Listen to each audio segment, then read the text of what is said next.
बिस्मिल्लाहिर्रहमानिर्रहीम। आज हम डिस्कस करने जा रहे हैं चैप्टर नंबर 5 की एक्सरसाइज 5.2।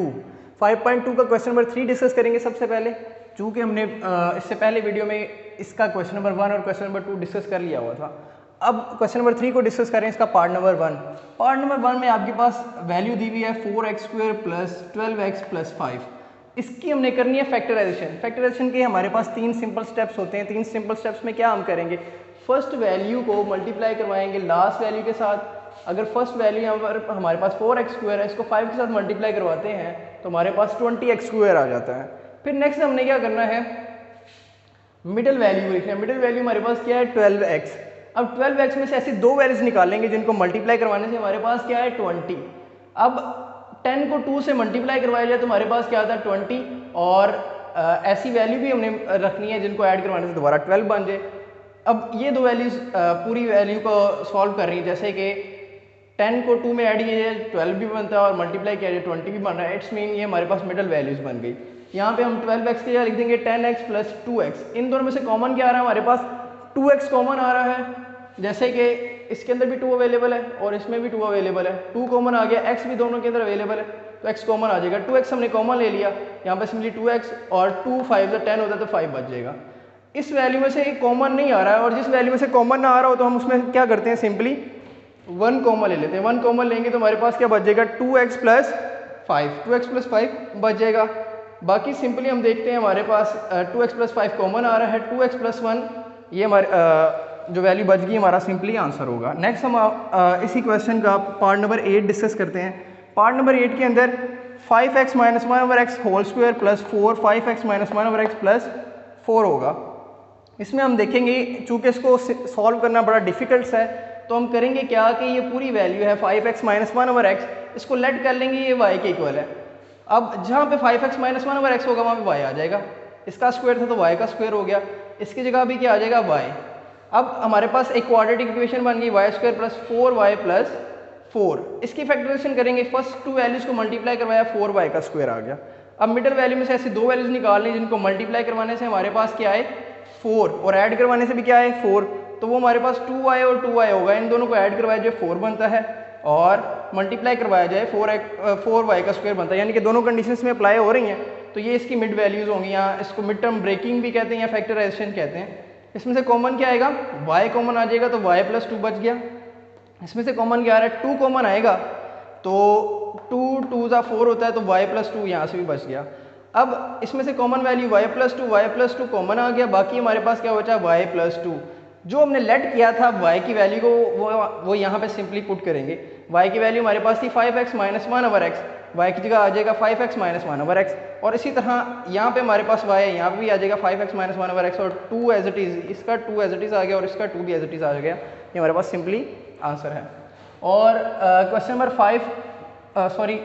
5 का पार्ट नंबर 1, इसमें जो यूज़ होने वाले फार्मूलाज हैं ये हैं, a + b का whole cube = a³ + 3a² + 3ab² + b³।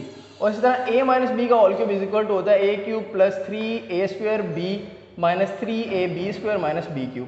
अब अगर आपके पास कोई भी एक नेगेटिव वैल्यू आ जाती है तो आपने इसमें यूज़ करना होता है नेगेटिव वाला फार्मूला। अगर सभी वैल्यू पॉजिटिव की होती है तो हमने पॉजिटिव वाला फार्मूला यूज़ करना है।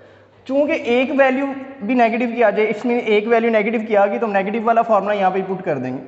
अब नेक्स्ट क्या करना है, आपके पास a³ जो है बेसिकली फर्स्ट टर्म है a, और जो लास्ट टर्म b दिया हुआ है वो सेकेंड टर्म है b। तो हम इसमें क्या करते हैं कि यहाँ पे x का क्यूब सिंपली आ जाएगा, 48x को एज इट इज़ लिख दिया, -12x² को एज इट इज़ लिख दिया। अब यहाँ से चेक कर रहे होंगे, क्योंकि यहाँ पे b का क्यूब है, यहाँ पे किसी भी वैल्यू का हमें क्यूब चाहिए तो 64 जो है 4 का क्यूब बन रहा है, तो यहाँ पे हम 4 का क्यूब लिख देते हैं। नेक्स्ट जो है, इसको फार्मूला जैसा हमने बनाने के लिए क्या करना है, यहाँ पे फार्मूला का 3 आ जाएगा और साथ में क्या लिखा हुआ है, a का स्क्वायर, तो x का स्क्वायर आ जाएगा। और उसके बाद b की वैल्यू है, b इसमें क्या है हमारे पास 4, तो यहाँ पे 4 आ गया। इसी तरह फार्मूले का -3, a की जगह x आ जाएगा, b का स्क्वायर है तो 4 का स्क्वायर आ गया, इसी तरह -4 का क्यूब आ गया। अब जब इस वैल्यू को क्लोज किया जाता है तो हम क्या करते हैं, फर्स्ट वैल्यू को माइनस करवा देंगे लास्ट वैल्यू के साथ। तो फर्स्ट वैल्यू क्या है हमारी x, लास्ट वैल्यू क्या है हमारी b की जगह क्या आएगा, -4, जिसको क्लोज कर देंगे इसका क्यूब बन जाएगा। अब क्वेश्चन नंबर 6 जो है, इसमें जो फार्मूलाज यूज़ हो रहे हैं इनको डिस्कस कर लेते हैं। A cube plus B cube equal होता है A plus B, A square minus A B plus B का स्क्वायर। इसी तरह A cube minus B cube equal होता है ए माइनस बी का product A square plus A B plus B का square. चूंकि अगर आपके पास पॉजिटिव में वैल्यू दी होती है तो आप यूज़ करेंगे ये वाला फार्मूला, अगर नेगेटिव में दी होती है तो आप ये वाला फार्मूला यूज़ करेंगे।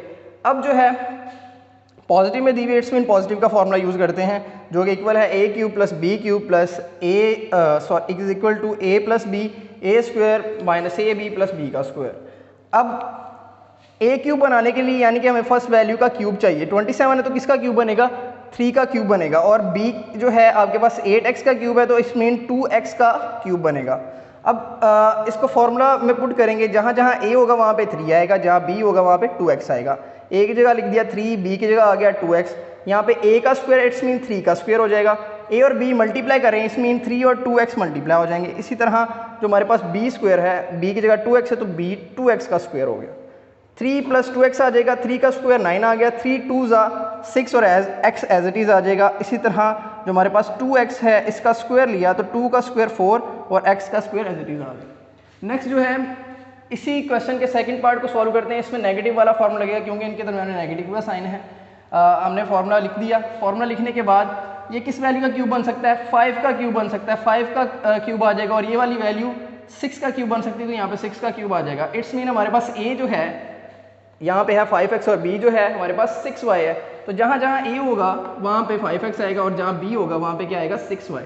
a आ गया, a की जगह 5x, b की जगह 6y। इसी तरह a का स्क्वायर इट्स मीन 5x का स्क्वायर, a b मल्टीप्लाई कर रहे हैं और 5x और 6y आपस में मल्टीप्लाई कर देंगे, और नेक्स्ट जो है b का स्क्वायर है इट्स मीन 6y का स्क्वायर हो जाएगा, 5x माइनस 6y आ जाएगा।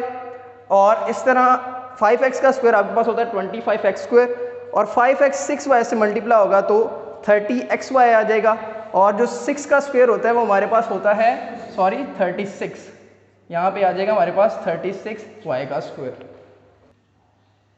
तो अब नेक्स्ट जो है हम डिस्कस करेंगे 5.3 को। 5.3 के क्वेश्चन नंबर 1 में हमने रिमाइंडर थ्योरम को यूज़ करना है। अब रिमाइंडर थ्योरम में सबसे पहले हमने क्या करना होगा, इसे एक पॉलिनोमियल बनाना होगा। लेट करेंगे पॉलिनोमियल x जो है इस पूरी इक्वेशन के इक्वल है, ये पूरी इक्वेशन लिख दी यहाँ पे। अब नेक्स्ट हमने करना है जो इसका डिविजिबल होगा उसे लेट कर लेंगे कि वो 0 के इक्वल है। x minus 2 is equal to 0 हो जाएगा, माइनस का 2 इक्वल की अगर दूसरी साइड पे जाता है तो पॉजिटिव का 2 हो जाएगा। अब हम क्या करेंगे कि इस पॉलिनोमियल में जहाँ जहाँ x की वैल्यू दी हुई है वहाँ पर हमने 2 पुट कर देना है। तो यहाँ पे x मौजूद था तो p2 हो जाएगा, इसी तरह 2 का क्यूब, 2 का स्क्वायर और 2 का क्यूब आपके पास 8 होता है, 2 का स्क्वायर 4 आ जाएगा, 13 को 2 से मल्टीप्लाई करवाएं 26, इसी तरह 3 को 8 से मल्टीप्लाई करवाया 24 आ गया, 10 को 4 से करवाया 40, 26 और -6 एज इट इज़ आ जाएगा। 24 माइनस 40 माइनस 16 आ गया, 26 माइनस 6 आपके पास 20 आ जाएगा। इन दोनों को सॉल्व करने से आपके पास 4 आ गया। अब जो 4 है आपका क्या बेसिकली होगा, वो आपका रिमाइंडर होगा।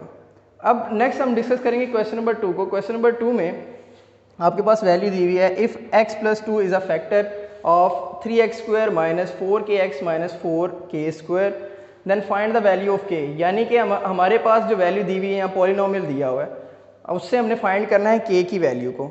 अब दोबारा से हम लेट करेंगे, लेट किया कि हमारा px है वो इक्वल होगा 3x square minus 4kx minus 4k square. अब उसी तरह हमने ये डिविजिबल की वैल्यू को लिया, डिविजिबल की वैल्यू है x plus 2 is equal to 0। अब प्लस का 2 इक्वल की दूसरी साइड पे जाएगा तो क्या हो जाएगा माइनस का 2। अब जहाँ जहाँ x मौजूद होगा यहाँ इस वैल्यू में हमने -2 पुट कर देना है। यहाँ पे x मौजूद था -2 आ गया, -2 का स्क्वायर हो जाएगा 4k -2 आ जाएगा, और यहाँ पे कोई x की वैल्यू नहीं तो सिंपली -4k स्क्वायर आ जाएगा। नेक्स्ट हमने क्या करना है कि -2 का स्क्वायर आपके पास 4 होता है, यहाँ पे 4 आ जाएगा, और माइनस माइनस प्लस हो गया 4 2 8 माइनस 4k का स्क्वायर आ गया। इसी तरह 3 4 12 आ जाएगा। इन सभी वैल्यू में से हमारे पास 4 कॉमन आ रहा है। अगर 4 कॉमन आता है तो यहाँ पे आ जाएगा आपके पास 3, क्योंकि 4 3 12 4 2 8, और यहाँ से 4 कॉमन ले लिया तो सिंपली k स्क्वायर बच जाएगा। अब 4 जो है यहाँ पे मल्टीप्लाई कर रहा है, इक्वल की दूसरी साइड पे अगर ले जाते तो डिवाइड हो जाएगा। अगर कोई भी वैल्यू 0 से डिवाइड होती है तो क्या हो जाएगी, वो 0 ही आएगी। अब नेक्स्ट आपने इसकी फैक्टराइजेशन करनी है। फर्स्ट वैल्यू को लास्ट वैल्यू से मल्टीप्लाई करवाने से हमारे पास माइनस क्या आ रहा है, एक मिनट, माइनस आपके पास आएगा 3k का स्क्वायर। -3k का स्क्वायर आएगा और 2k में से हमने ऐसी दो वैल्यूज निकालनी जिनको मल्टीप्लाई करवाने से हमारे पास क्या आ जाए 3k का स्क्वायर। अगर 3 को माइनस करवा दी जाए k के साथ तो आपके पास दोबारा -2 आ रहा है, पॉजिटिव 2 आ रहा है और मल्टीप्लाई करवाने से माइनस का 3k स्क्वायर आ रहा है, यानी कि दोनों कंडीशन इसमें मौजूद हैं। तो हम इसको मिड टर्म ब्रेकिंग के हिसाब से यानी कि दो वैल्यूज की जगह लिख देंगे, 2k की जगह 3k -k। इन दोनों में से कॉमन क्या आ रहा है आपके पास 3 कॉमन आ रहा है। अगर 3 कॉमन आ जाएगा तो यहाँ पे 1 बच जाएगा, 3 1 ज़ा 3 और यहाँ पे 3 कॉमन ले लिया, सिंपली k बच जाएगा। इन दोनों में से k कॉमन आ रहा है। अब नेगेटिव का k कॉमन आ रहा है। जब भी ब्रैकेट के बाहर नेगेटिव की वैल्यू कोई कॉमन आ जाती है तो आपके पास वैल्यू क्या आ जाती है, अगर नेगेटिव की वैल्यू अंदर मौजूद हो तो पॉजिटिव में चेंज हो जाती है, वो हो जाएगा 1 + k हो जाएगा। इन दोनों वैल्यूज में से 1 + k कॉमन आ रहा है, यहाँ पे हमने लिख दिया 1 + k और नेक्स्ट हमारे पास आ गया 3 - k। दोनों के दोनों इक्वल किसके हैं 0 के। अब 1 + k को भी 0 के इक्वल लिख दिया और 3 - k को भी 0 के इक्वल लिख दिया। अब वहाँ पे यहाँ पे पॉजिटिव का 1 है, इक्वल की दूसरे साइड पे जाएगा तो नेगेटिव का 1 आ जाएगा। इट्स मीन k हमारे पास -1 आ गया और यहाँ पे -k को इक्वल की इस साइड पे ले जाते हैं तो पॉजिटिव का k हो गया। इस तरह भी आप लिख सकते हैं, अगर इस तरह नहीं चाहते तो k = 3 लिख दें। हमारे पास k की दो वैल्यूज आ गई, k = -1 और k = 3। ये आपका सिंपली सोल्यूशन होगा। अब नेक्स्ट जो है क्वेश्चन नंबर 3, इसका पार्ट नंबर 1 डिस्कस करते हैं। इसके अंदर दो डिविजिबल दिए हुए और दो डिविजिबल दिए हैं और उसके बाद वो पूछ रहा है कि क्या ये डिविजिबल इसके फैक्टर बन रहे हैं या नहीं बन रहे। तो हम दोनों डिविजिबल को चेक करेंगे इस पॉलिनोमियल से।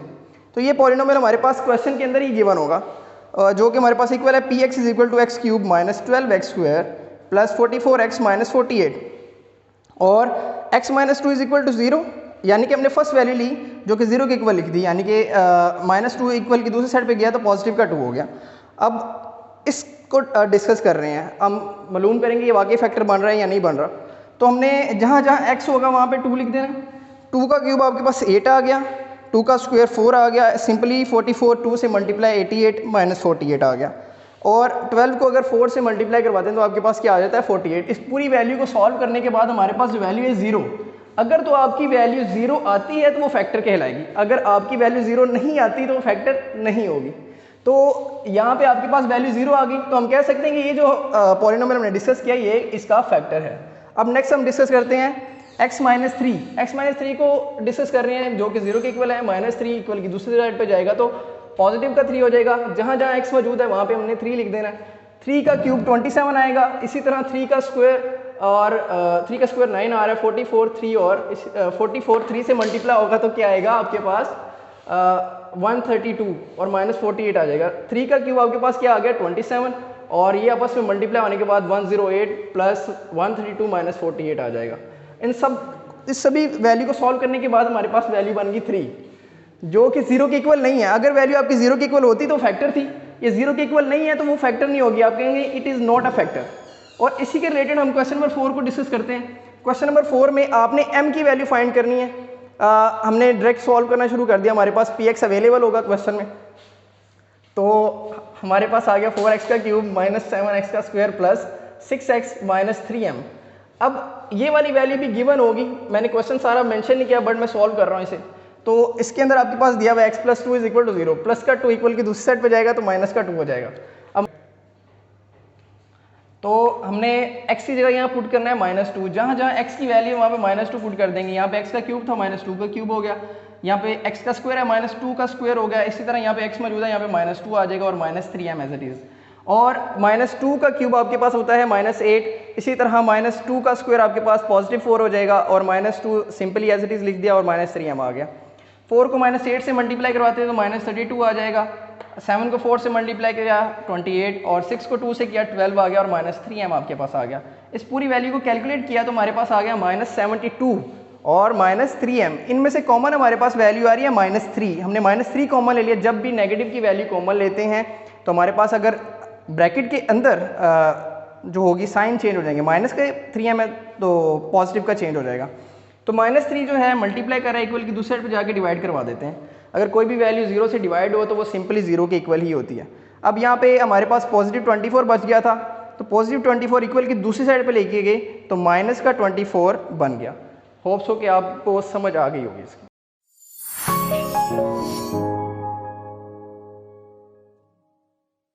प्लीज़ हमारी वीडियोस को ज़्यादा से ज़्यादा लाइक करें चैनल को सब्सक्राइब करें और लेटेस्ट अपडेट्स के लिए बेल आइकन को दबाना मत भूलें।